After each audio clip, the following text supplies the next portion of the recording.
She was the queen of the silver screen, the ultimate symbol of elegance, fire, and fearless beauty. And now Sophia Loren has turned 90. But what she looks like today will absolutely leave you speechless. Before we begin, we would love to hear from you. Have you ever seen a Sophia Loren movie type 1? If yes, and let us know your favorite in the comments. And now let's dive right in. Tragic from the begin. Let me tell you a story. A story that some of you may already carry in your hearts. It's about Sophia Loren. Yes, die. Loren, as many Germans affectionately called her, whose life reminds us so much of the pain and strength we saw in our own post-war childhoods. She was born in 1934, just as the storm clouds over Europe were beginning to darken. Her entrance into the world came not with celebration, but with the hush of shame and the cold clang of hospital doors closing behind her young mother. Born in a Roman facility for unwed mothers, Sophia came into life already carrying the heavy silence of a father who didn't want her. Romilda Vianney. Her mother had once been full of dreams, an Italian beauty with a Hollywood face often compared to Greta Garbo, who had once been invited to screen test for MGM. Many of our mothers also had dreams before the war, didn't they? But life had other plans. Romilda fell in love with Riccardo Ciccolone, a charming man who gave promises he would never keep. When she got pregnant, he vanished like fog in the morning. And though he came back once long enough to leave her with a second child, Maria, he refused even then to acknowledge them. He wouldn't sign Maria's birth certificate. Years later, Sophia, now famous, would have to pay him just so her sister could legally use his name. Now, imagine this: you are a small girl in the ruins of Pozzuoli near Naples, just as Europe begins to tear itself apart. Sophia didn't have a childhood as we think of it, no warm Christmases, no summers in the countryside. She lived in a crumbling house crowded with relatives, 10 or more to a room, the air thick with worry. We too remember those lean post-war winters in Germany, the empty plates, the ration books, the coal stoves that never seemed to get warm enough. Romilda did what she could. She played piano in seedy taverns for a few coins. Sophia's grandmother brewed cherry wine in their cramped living room to sell to neighbors, and little Sophia, only a child, helped serve soldiers with a smile she hadn't yet grown into. There wasn't always food. There were days when a single potato had to feed the whole household. Does that sound familiar?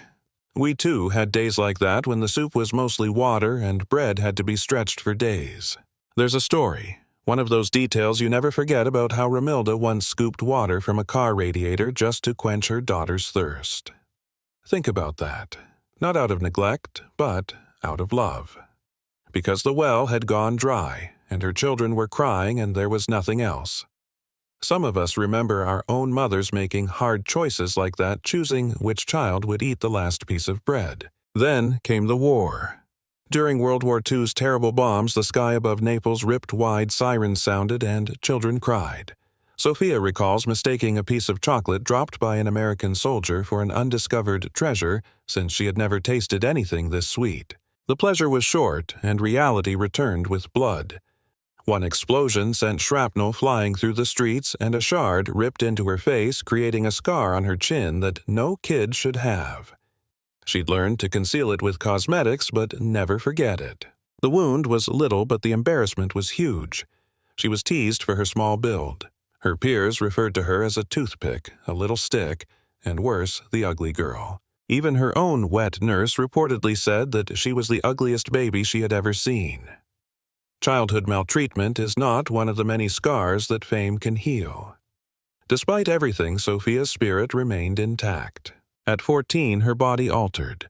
Curves blossomed and her eyes sharpened. The ugly duckling no longer resembled a girl battered by war. She resembled a power emerging from the ashes. Men looked as she strolled along the street.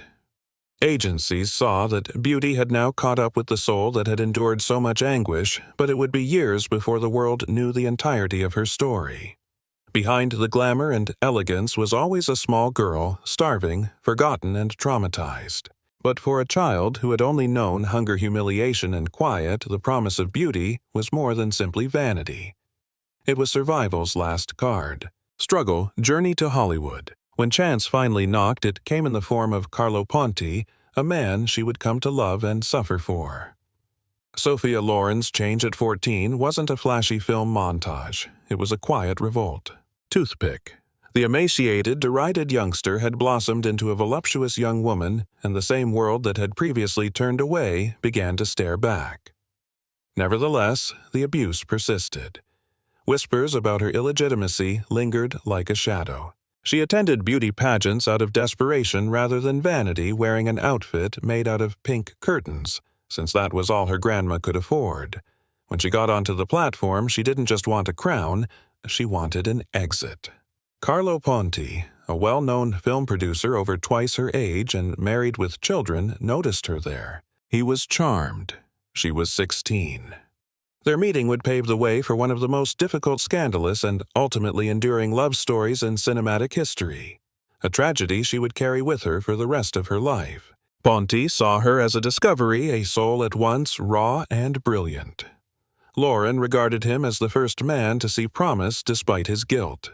He helped build her persona, starting with her name, Sophia Loren, which was inspired by Swedish actress Marta Torén. Her early performances were uncredited with little more than background faces, but each frame represented a step away from Podoli starvation and the anguish engraved in her mother's eyes. However, success did not eradicate misery. Rather, it repackaged it. Behind each camera flash was the weight of scrutiny. Every syllable she spoke on television was compared to the headlines raising questions about her relationship with a married guy. Sophia fought not just for positions, but also for dignity. The Italian public, which was steeped in conservative Catholic beliefs, saw her relationship with Ponti as scandalous. There were rumors, judgments, and moral condemnations even as Ponti mentored her, quietly guiding her career while negotiating the legal impossibility of divorcing his first marriage in Italy. Loren was caught between two worlds, one of burgeoning popularity and the other of unwavering moral condemnation. Despite the pandemonium, she pressed on. Her face began to emerge on magazine covers, and her name appeared in film credits alongside industry heavyweights. From Quo Vadis to Aida and La Favorita, she wasn't simply surviving. She was evolving. And with each stride she bore the weight of unclaimed love and a past she would never forget. Even as she smiled in front of the bright lights, she still felt like the girl in the curtained dress, hungry, judgmental, and quietly aching. The world saw the glitter, but Sophia Loren understood her success was based on wounds, not aspirations. "I've always wanted to be liked, not judged," she once said, echoing the wordless cry that propelled her from Podoli to the pinnacle of world renown. Her ascent was fast, her beauty indisputable, but her spirit, still battered by years of rejection and scandal, bore every role like a wound. Sophia Loren arrived on Italian and Hollywood sound stages with not just a stunning body and smoldering eyes, but also a depth of grief and perseverance that silently shouted from beneath the surface. After years of being mocked as the ugly duckling and dismissed as an illegitimate kid from the war-torn backstreets of Naples, she battled her way into the profession with a combination of perseverance and desperation, gossip, criticism, and loneliness. Early film roles in productions like Quo Vadis were brief background roles in which her name did not appear in the credits, but the camera couldn't ignore her.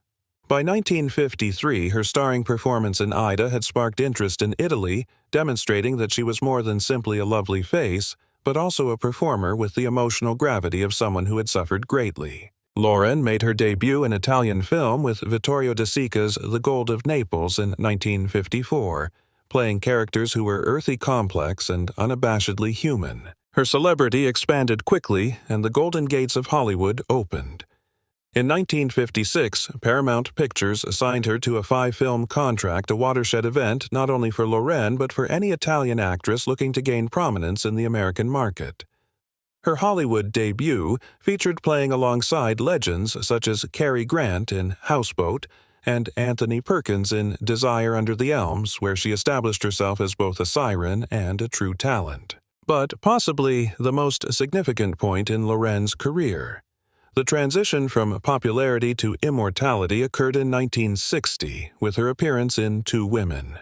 Loren, who was originally cast as the daughter, fought for and won the role of Sisera, the mother, in a terrible story of survival during Widasu Tutu.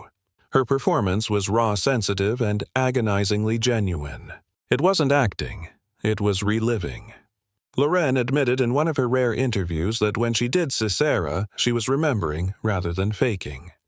The film struck a chord with critics and fans alike, culminating in her historic Academy Award triumph for Best Actress, the first for a non-English-speaking performance. It was a moment that challenged every label that had been placed upon her: illegitimate, undeserving, and just beautiful. Despite the adulation, Hollywood did not provide a respite from misery. It was another battleground. She suffered gossip about her personal life, harsh criticism of her continuous connection with Carlo Ponti, and the loneliness of a woman caught between two cultures. Nevertheless, she stood tall. She once remarked that acting was the only place where she could scream without making a sound or bleed without drawing blood. She infused sadness into her characters with unwavering honesty. Even in gorgeous films like The Pride and the Passion and Heller in Pink Tights, Loren elevated women who were frequently portrayed as decorative. Off-screen, her every appearance, interview, and performance served as a muted counterattack to the world that had previously attempted to silence her. In the 1960s, she was more than an actor. She was a sensation. Her humorous and tragic variety was exhibited in films such as Marriage Italian Style and Yesterday Today and Tomorrow, which became emblems of Italian cinematic brilliance. She received Italy's David di Donatello Award several times. This is a tribute to veneration rather than popularity. Despite all that the anguish stayed near, fame never erased memories. She once commented, "No matter where I went, the silence of that hungry little girl remained in my eyes." That girl, who had previously been told she was too skinny, too black, and too impoverished, suddenly stood in front of millions, but she had never forgotten. Perhaps this is what made Sophia Loren a mirror rather than simply a legend. She didn't perform parts, she embodied them. And in doing so, she presented the world with a vivid portrayal of resilience that felt therapeutic. Her legacy was not established via red carpets or costly outfits. It was fashioned from the anguish of her beginnings and the fire she refused to put out. This was not the story of a gorgeous woman who became famous. It was the narrative of a broken soul who used her suffering to illuminate the world. Sophia's scars were not just the result of her damaged childhood. Some were inflicted later in the name of love wrapped in desire, sealed in secret, and linked to a man she could never truly claim or let go of. A man who became both her savior and her grief. Sophia Loren's love did not arrive with fanfare but rather with strife, complexity, and unfathomable decisions. At the age of 16, she met Carlo Ponti, a prominent film producer who was 21 years her senior and already married with 2 children. Their bond was immediate, unmistakable, and fateful. Sophia later stated, "There was something about him, a gentleness and strength, that made me feel seen for the first time." But their love was born into an environment that did not allow for it. In 1950s, Italy divorce was prohibited. Carlo's legal wife apparently refused to grant him the divorce he required, and her quiet opposition hung over their relationship like a plague, albeit her voice was rarely heard in public.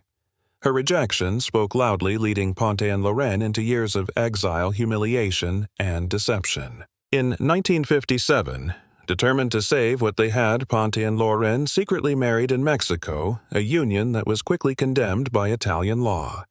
Ponti was charged with bigamy, and Sophia, who was only in her early 20s, was labeled a homewrecker, a scarlet woman, and a scandal figure. Society's criticism was harsh and unrelenting. They went to France, hoping to find refuge in a country where love was not punishable by imprisonment.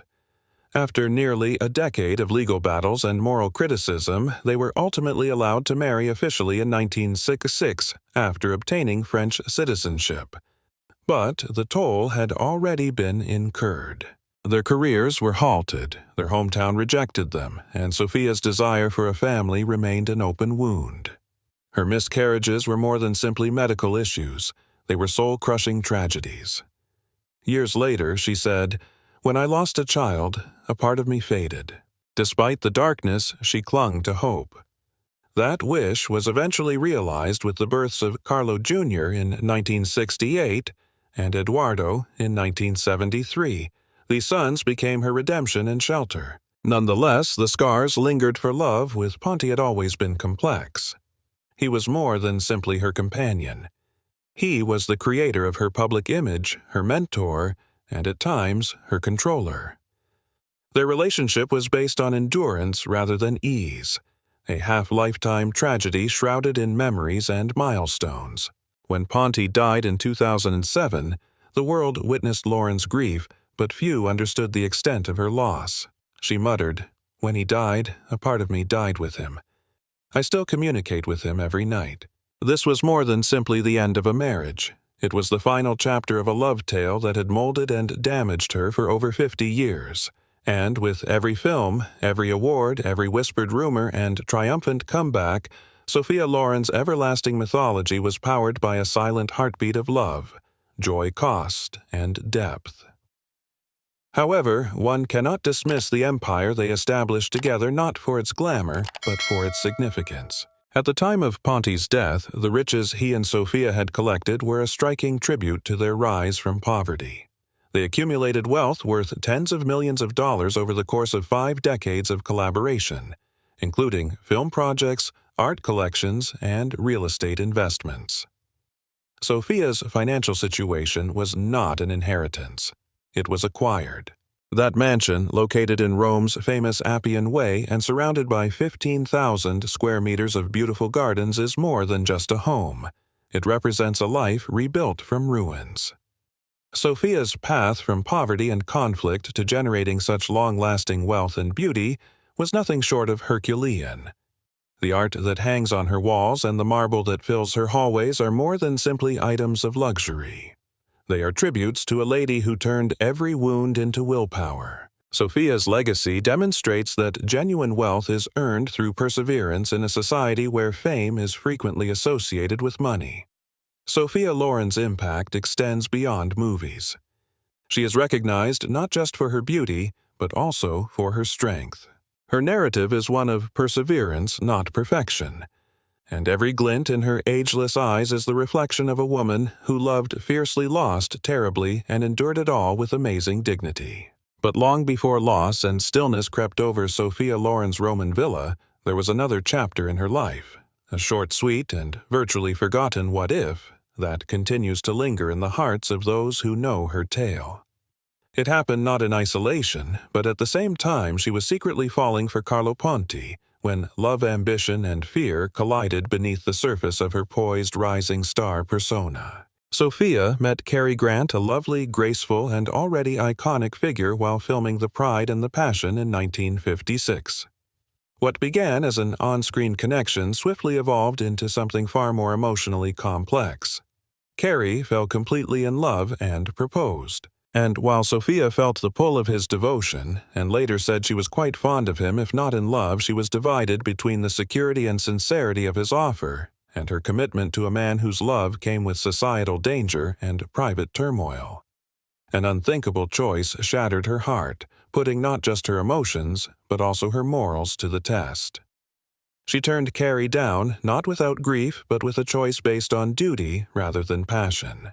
Years later, she said that while certain decisions haunt her more softly than others, they continue to do so. It was a rare moment when Sophia Loren, who is generally portrayed as a tower of beauty and power, displayed the silent sorrow of what may have been. Carlo Ponti was seized with envy when he learned of Grant's adoration. He confronted Sophia in rage, slapping her in a horrific moment that she would never forget. She once claimed, "I believe if a man is jealous, it means he loves me," in an attempt to make sense of something far more damaging than romantic. That moment revealed the fragile strings of power, fear and love entwined in a relationship shrouded in secrecy and judgment, not just possessiveness. Sophia suffered it silently as she had borne so much. Her sorrow concealed under composure, her decisions influenced not just by what she desired, but also by what the world would not forgive. However, Sophia Loren's anguish was not just caused by love or loss. Some wounds were inflicted in secret behind closed doors where Hollywood's lights couldn't reach. Struggles in Hollywood. Sophia silently faced the darker side of stardom, the hidden humiliations, the silent transgressions, and the emotional weight of being revered but not always respected. One of the most devastating moments was her time on set with Peter Sellers when filming The Millionaires in 1960. Sellers, a great but temperamental British comic, grew fascinated with her, enabling his passion to overrun his personal life. He abandoned his wife and children, believing he could take Sophia through desire alone, but Sophia, unyielding in her integrity, flatly denied him. Her rejection was not harsh but necessary. It frightened her too, since behind her calm was a damaged family and a man falling into anarchy. She subsequently acknowledged feeling deeply saddened by what had occurred, despite the fact that she had played no role in it. It was one of those cruel burdens that women frequently bear, shame over a man's self-destruction.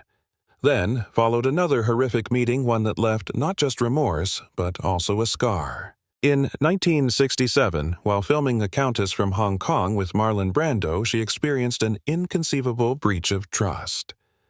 In a sequence intended to show passion, Brando took liberties by seizing her, forcing a kiss, and biting her lip hard enough to draw blood. It was not in the script and was not agreed upon. Sophia backed away, surprised and ashamed, but did not create a disturbance. She stood up, chin raised, gaze calm, and simply stated, "Never do that to me again." That one statement resonated more loudly than any outcry. It was defiance without drama and power without display. She subsequently described the moment as one of the most disrespectful of her career, but it was also one in which she realized the full strength of her own will. Women like Sophia Loren have long found Hollywood to be a double-edged sword, celebrated for their beauty yet expected to bear the expense. But she never gave in to resentment. In subsequent interviews, when asked about these infractions, she did not focus on the suffering. Instead, she discussed dignity, how to defend it, and how to live with it even when others want to take it away. "I learned to say no with my eyes even when I was afraid," she once stated. Those eyes immortalized in cinema have witnessed much too much. Adoration, certainly, but also the subtle malice that celebrity may bring. Sophia Loren remained true to herself throughout. In the face of untold tragedy, she remained a symbol of not just beauty, but also perseverance, grace, and force that did not require shouting to be heard. Just as Sophia thought the worst was over, reality reminded her that sorrow isn't always private. Sometimes it makes news. Sophia Loren was imprisoned in 1982 at the height of her elegance and reputation for a bureaucratic tangle over unpaid taxes rather than an act of malice. The Italian courts condemned her to 30 days in prison, 17 of which she spent in a cell in Naples. The people considered it a scandal. Sophia was humiliated. "Those 17 days felt like 17 years, she later said. The world saw her as an untouchable paragon of grace. Yet here she was, stripped of all glamour, forced to sleep on a jail cot, share a cell, and bear the stare of guards who had previously adored her on film. Though she stayed composed throughout, the incident left a mark. It wasn't just physical captivity. It stung to be accused of shame. Her lawyer then claimed it was a clerical error, and the case was ultimately resolved in her favor. But the harm had been done. Sophia stated that the most painful part of her jail experience was not the time spent there. It was a disgrace to be treated like a criminal after striving to live a dignified life. At the same time, her husband, Carlo Ponti, was involved in his own legal issues. Italian and French authorities investigated allegations about his enormous art collection and financial operations. The media pounced, portraying the pair as a declining dynasty. But Sophia never failed in public. When she was released from jail, she walked out in a clean white suit, her head held high, and her composure intact rather than disguised or ashamed. It was a lesson in perseverance from a lady who knew the cameras would focus on her fall but opted to face them nevertheless. For many people, Sophia's image as stern, proud, and impossibly dignified was more compelling than any of her cinematic performances. It demonstrated that her strength was not a performance. It was authentic, refined over decades of adversity. In one of her later observations, she stated, "You are not only the roles you play, but also the trials you endure." Sophia Loren had long been regarded as a goddess, but it was in that lowest, loneliest moment in a jail cell with no script or limelight that she demonstrated she was something rarer, a lady of unwavering grace under pressure. Legends are said to last forever. Sophia Loren believes that truth lives on not only in cinema but also in the peaceful beauty of her daily life. Now, in her 90s, she lives mostly in Geneva, Switzerland, away from the limelight that once followed her down red carpets. It's a haven of introspection, healing and calm, appropriate for a lady who has spent her life surrounded by noise and show. Though she sold her legendary Roman estate Sarah in 2007, her soul lives on in the homes she carefully curates, packed with art pictures and memories that only she can truly comprehend. Sophia's other old home, a magnificent summer getaway in California, characterized by her son as a miniature Hamlet, was also indicative of a life lived in grandeur, but she now prefers simplicity over splendor. Sophia's financial legacy is impressive. With a net worth estimated between $75 million and $150 million, she has built her fortune via decades of commitment to film endorsements and wise investments. Her present principal residence in Geneva is a high-value property, but her previous residences, notably Villa Sara in Italy and La Concordia in California, which sold for almost $7 million, show a life of accomplishment and artistic elegance. She once had a property on Williams Island, Florida, which was recognized for its exclusivity and grandeur. Aside from real estate, her fortune is supplemented by a world-class art collection and high-end jewelry, including pieces taken in million-dollar heists. A single Francis Bacon picture sold for $16.5 million in 2007, demonstrating the scope of her private collection. In 2023, she had a catastrophic fall that damaged her hip and thigh, which may have claimed the lives of many other people her age. But not Sophia. She confronted recovery with the same tenacity that had carried her through war poverty and public disgrace, attending physiotherapy sessions 5 days a week.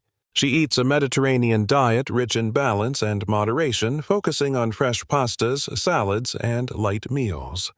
Even now, her discipline remains unshakable.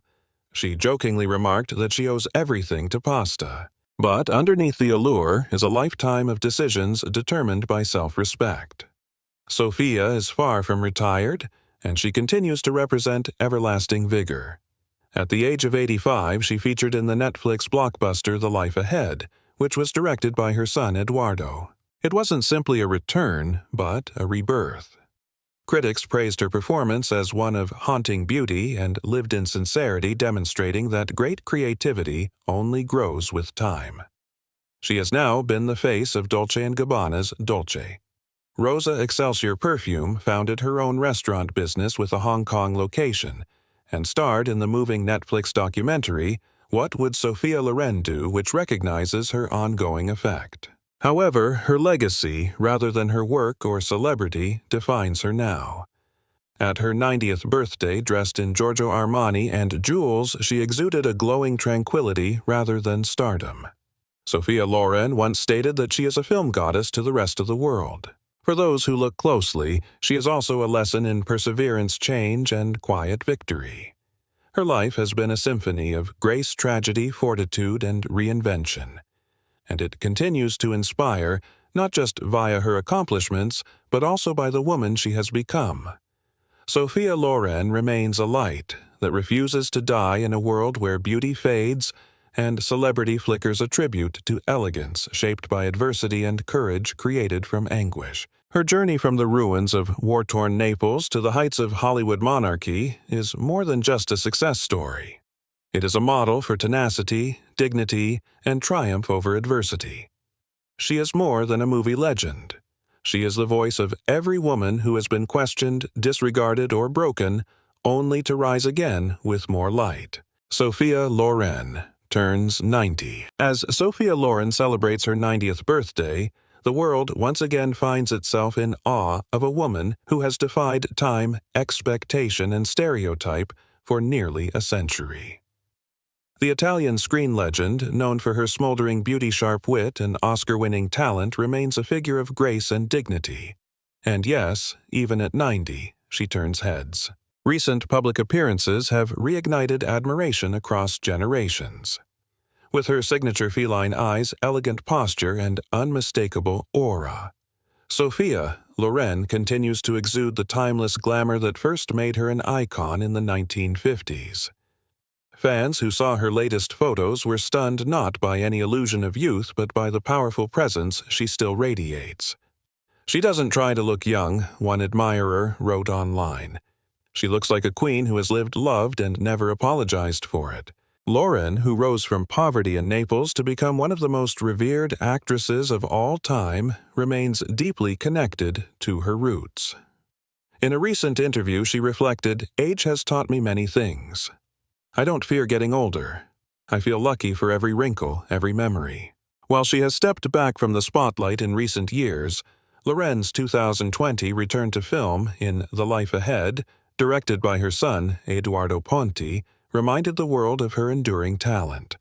Her performance, raw, maternal, and magnetic, earned critical acclaim and proved that true artistry doesn't fade with age. As the world marks Sophia Loren's 90th birthday, the outpouring of admiration is about more than looks. It's a tribute to a life boldly lived, to a woman who aged on her own terms, and to a legacy that continues to inspire proof that beauty in its truest form is ageless. What's one thing you admire most about Sophia Loren? Her beauty, her talent, or her fearless attitude? Tell us below. If this tribute to Sophia Loren inspired you, give the video a like, subscribe for more stories about timeless legends, and share this with someone who believes age is just a number.